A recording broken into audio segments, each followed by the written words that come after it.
It's time to hit the reset button, according to the Prime Minister. Whether it will save his government is still to be seen. Hello and welcome to the Unpublished Cafe. I'm Ed Hand.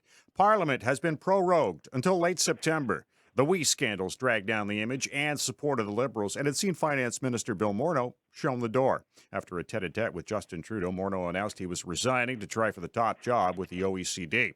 That was seen with skepticism. Now, Chrystia Freeland has been shuffled into the finance portfolio with a cabinet shuffle expected before September 23rd, when the Liberals will hold a throne speech and confidence vote. If they lose that, we're heading to the polls. An ethics investigation remains in place into the Prime Minister's conduct into the WE scandal. Duff Conacher is a founder with Democracy Watch, taking his PhD in law at the University of Ottawa, and he joins us now. And Duff, is it hypocritical to prorogue when the Liberals complain long and loud about the use of it with Stephen Harper? It is, although it's sort of a mild version of a prorogation because it's just for a bit more than a month, and it's during a time when Parliament would be adjourned normally anyway during the summer. Mm-hmm. And it's not going to really help them overall as well, because the committees will come back. It's a minority government. The opposition parties control the committees, and they'll relaunch all of the studies and hearings of the We Charity scandal and Canada-China relationship and other things that they had going on this summer that the Liberals didn't want to have happening, and the Liberals won't be able to stop it. And actually, more people will be paying attention in late September, early October, when they start up again, than would be paying attention now, because this is a traditional holiday time for a lot of people, and they don't pay as much attention to the news during that time. So I think the Liberals would have been better to let things go ahead right now and get it all over with before people come back after Labor Day and really start paying attention to politics again. Do you feel proroguing Parliament circumvents democracy? It does, although Democracy Watch's recommendation, based on the prorogation that the Harper government did, was that the rule should be that prorogations can only occur during the time that Parliament is normally adjourned, and that would be during the summer or during the winter break, which is usually from mid-December until late January. And then you're not really upsetting anything because you're not stopping any parliamentary process from happening, because Parliament is adjourned during those times usually. So that was our proposal. That's what the rule should be. Unfortunately, they haven't changed the rule in the government. The Liberals just promised not to do it in order to avoid accountability for anything, but they didn't actually set out a rule that would prevent them from doing it. Is there a legitimate reason, a not political reason, for a leader using it? Yes, and if it was a situation like during the midterm of the first term of the Liberals, they prorogued then to reset with a new throne speech. And then in this situation as well, if these committee hearings weren't going on, we have a totally new reality with the coronavirus. It's changed all the government's plans across the country and across the world. And as a result, a speech from the throne is warranted to restart Parliament, with government setting out its plan for dealing with this new reality. Duff Conacher is joining us in the Unpublished Cafe, one of the founders of Democracy Watch, as we discuss proroguing Parliament. The Liberals have decided to prorogue Parliament until September 23rd, when we get another throne speech. Now, there's an ethics investigation into the Prime Minister still. Now, why are you asking the commissioner, the ethics commissioner, to recuse himself from that probe? Yeah, well, first of all, just to clarify, the opposition parties have only asked for, and the ethics commissioner has only confirmed, that he is investigating Finance Minister Morneau and Prime Minister Trudeau for attending the final approval meeting of Cabinet approving the funding, the sole source funding of tens of millions of dollars to We Charity. And we've asked the Ethics Commissioner to actually investigate the Prime Minister's office participation in the whole decision-making process, and Minister Morneau's participation and his staff's participation in the whole decision-making process. And the Ethics Commissioner has not confirmed that he's looking at the whole process. The whole process needs to be looked at, and not just by the Ethics Commissioner, but also by the RCMP and the Auditor General and the Procurement Ombudsman. because I think there's multiple violations of rules with the participation of the PMO and the Finance Minister's office through the whole process, not just at the final meeting. So there's lots more evidence that's come out about that, and we'll be filing a follow-up letter with the Ethics Commissioner and the RCMP, ensuring that they are looking at that evidence. In terms of the Ethics Commissioner recusing himself, the Ethics Commissioner was handpicked by the Trudeau cabinet through a secretive, dishonest process. And Democracy Watch believes that that appointment then makes him biased, because he's been handed a 7-year guaranteed income job of being paid more than $200,000 a year by the Trudeau cabinet, and now he's supposed to be impartially investigating and ruling on actions of the Trudeau cabinet. Anyone would, I think, would look at that situation and say, well, if someone hands you a job that's worth $1.4 million to you, that's going to make you biased in their favor. So that's why we believe he shouldn't be ruling on anything to do with Liberals. Now, it wouldn't be fair to say that he is absolutely biased. That there's the perception of possible bias, right? Perception of bias, and that's all you need. Okay. That's the rule. The justice must be seen to be done, and actually the actual quote is, justice must be manifestly and undoubtedly seen to be done. That's the quote from that Old English case. And it's not undoubtedly being seen to be done in this case when the person doing the ruling was handpicked by the people he's ruling over. Isn't that the process, though? Did the Harper Conservatives not do the same thing?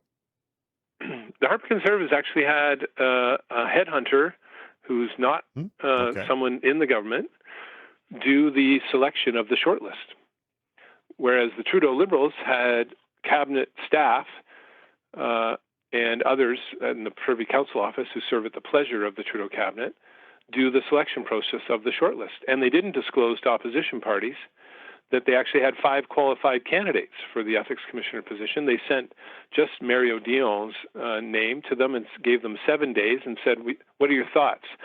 But making it very clear they're going to appoint Mario Dion no matter what the opposition party said. And they called that consultation. That's not consultation, that's dictation. So the Harper government actually had a more independent process than the Liberals, despite the fact that the Liberals claim to have made the process more independent for all appointments. They've actually made it more partisan and political than even Harper used. Now, you also mentioned an investigation by the Procurement Ombudsman. What investigation, or what would they be looking at? Well, they've actually just announced that they're looking at not just this contract, but several other contracts that have been handed by 4 government departments to We Charity, all sole source, even though all of them actually were above the limit that is allowed for sole source contracts, which is you're allowed to hand out a sole source contract only if it's less than $25,000. Now, there are loopholes in that rule, and one of them is if it's the only organization that can do the work, and that's been the government's claim.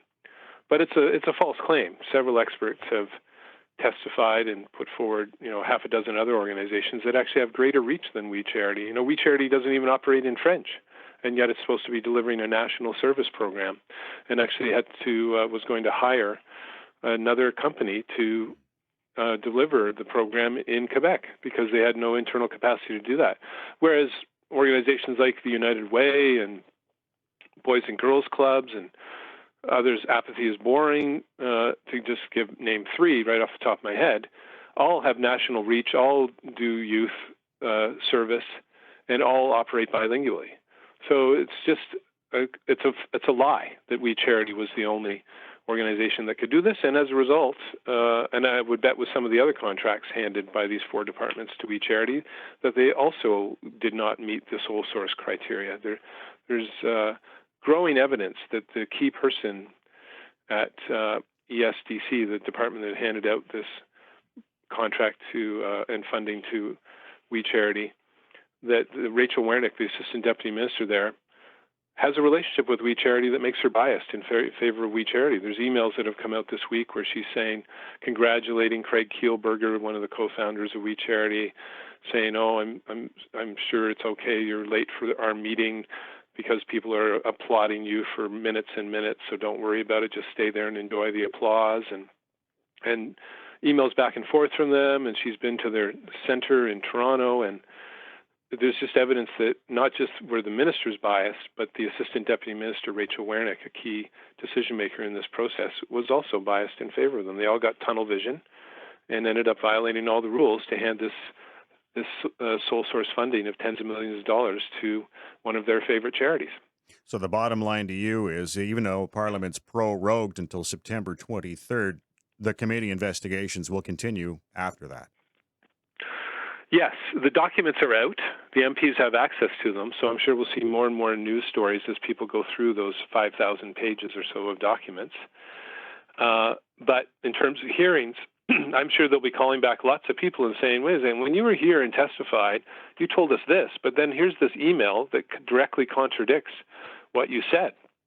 And there's already that kind of evidence with regard to, for example, Minister Bardish Chagger, the story that she told the committee versus what the documents that have been disclosed show. And I'm sure there'll be more nuggets like that come out, and the committees will want to get back at it and recall a bunch of witnesses and say what's going on here, and also call a bunch of other witnesses that haven't been called yet still to hear and get closer to the truth. And then there'll be a huge fight over, lots of the documents are blacked out. They have withheld the information, claiming it's cabinet confidence.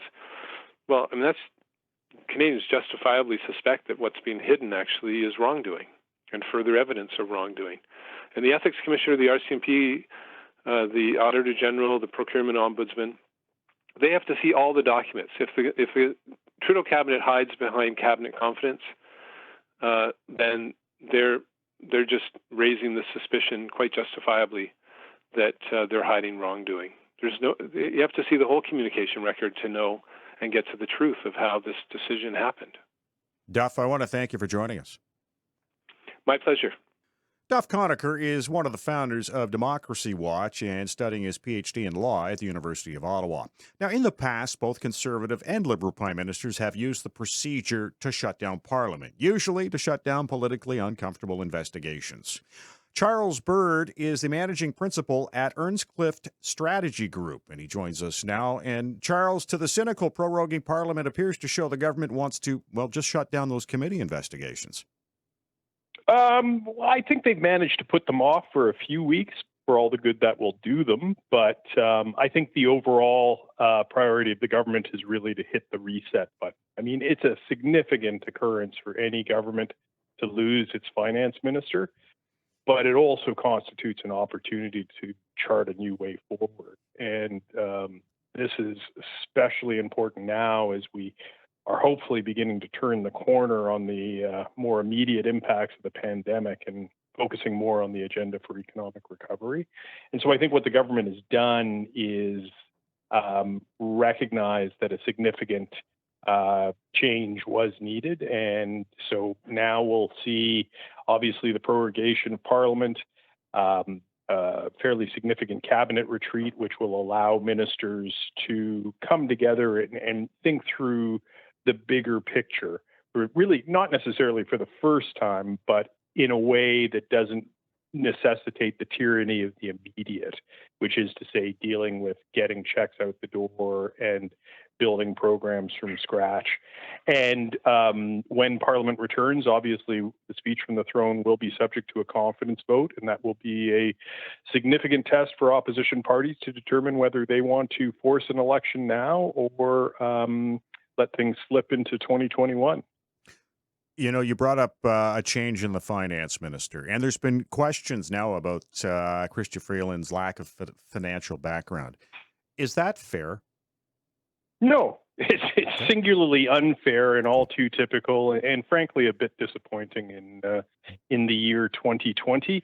I mean, she's a remarkably accomplished person in terms of her education, Harvard, Oxford, in terms of the work she has done prior to her time in government, but especially while in government as Minister of Foreign Affairs, and in her more recent portfolio, where she had very direct responsibility for not only the relationship with the United States, but also with the provinces. And in terms of our economic recovery agenda, Those are probably the two of the most significant areas that will really have to get right if economic recovery is going to go the way that we all hope it does. Because it's hopeless to think that the federal government will be able to do this on its own without the direct input and cooperation of the provinces. And that's an area where Canada has been singularly successful to date. I mean, apart from the shenanigans in the House of Commons and the positioning of federal opposition parties, the federal government and provinces and municipalities, for that matter, have really worked very effectively together, and have done so in a largely partisan-free way. And the numbers speak for themselves. I mean, we have been fortunate to be spared the nightmare that has befallen the United States, where they have, closing in on 200,000 deaths from COVID, whereas we have yet to break the 10,000 mark. And just the sheer amount of economic and social and societal dislocation we've seen there, that just isn't the case in Canada. And so the hope is that we're very well positioned to emerge from this, not necessarily stronger than ever. I think that will take some time, and there may be some other shoes to drop. This virus is highly unpredictable and virulent. And obviously, with kids going back to school, there are a lot of parents, myself included, whose hearts are in their throat in terms of what that means going forward and what it means to the health and safety of our children. But there's no doubt that Canada is quite well positioned in terms of doing the kinds of things that we will need to do to be able to turn the corner and begin to emerge from sort of the COVID-19 reality that we all face. Do you think Bill Morneau might have stayed if he wasn't caught up a bit in the WE scandal? That'll be the eternal question, I suppose. My guess is that if he could do some things differently, he probably would have. I mean, he had a reasonably good record as Minister of Finance in terms of, reforms to the Canada Pension Plan, and a significant tax cut for middle-income Canadians. Does he wish he had not taken that trip or the trips on, that were paid for by We Charity? Probably. Does he wish that he had spent more time talking to his caucus mates and perhaps building up a little bit of support? Likely. But one of the criticisms that was leveled against Mr. Morneau, perhaps unfairly, but nonetheless, was that he lacked a certain political touch, and that is, and he's not necessarily alone in that. Obviously, when the federal Liberals came to power in 2015, they went from, a relative handful of seats. I mean, 19. They only won 19 seats in the, or rather 34 seats in the 2011 election. So, most of the people that were elected in 2015 and most of the people who went into cabinet were brand new and, very smart, very capable, very well-intentioned, but not a lot of political experience.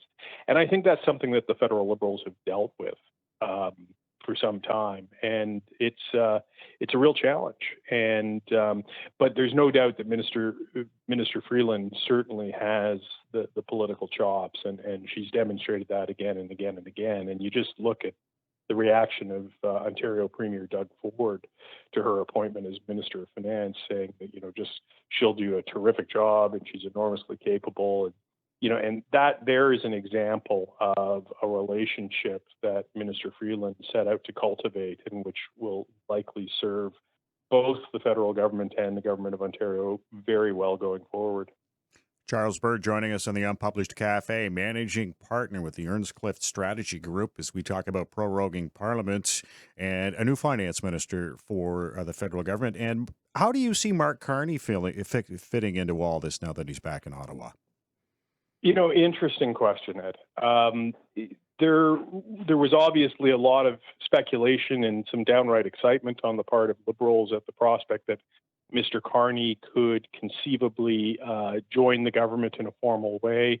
potentially be named Minister of Finance, potentially run in one of two ridings where there will be a by-election in the not-too-distant future, York Centre and Toronto Centre in Toronto. At the same time, there may have been a bit of a sense that it was all just happening too quickly, and that if you took a step back, it just wasn't going to happen. The fact that he's taken on an informal role advising the Prime Minister, I think, is very significant. He's obviously enormously accomplished. I mean, his time with Goldman Sachs, his time as a senior assistant deputy minister with the Department of Finance in Ottawa, and of course, Governor of the Bank of Canada, Governor of the Bank of England. I mean, he's almost a dream candidate in many respects. So I think we'll be hearing more from him in the not too distant future. And the other thing worth noting is that he and Minister Freeland are actually quite close. It was suggested to me recently that Mr. Carney is actually godfather to one of Minister Freeland's children. I don't know if that's true, but it probably speaks to the fact that they will spend a lot of time talking about events, shall we say. Charles, I want to thank you for joining us. Ed, it's been a pleasure. Thank you. Charles Bird is managing principal at Earnscliffe Strategy Group, and this leads to our unpublished .vote question. Should the act of proroguing Parliament be eliminated? Yes, no, or unsure. You can log on and vote right now at unpublished.vote and have your voice heard. I want to thank Duff Conacher of Democracy Watch and Charles Bird of Earnscliffe Strategy Group for joining us, and I want to thank you for listening to the Unpublished Cafe. Stay safe. I'm Ed Hand.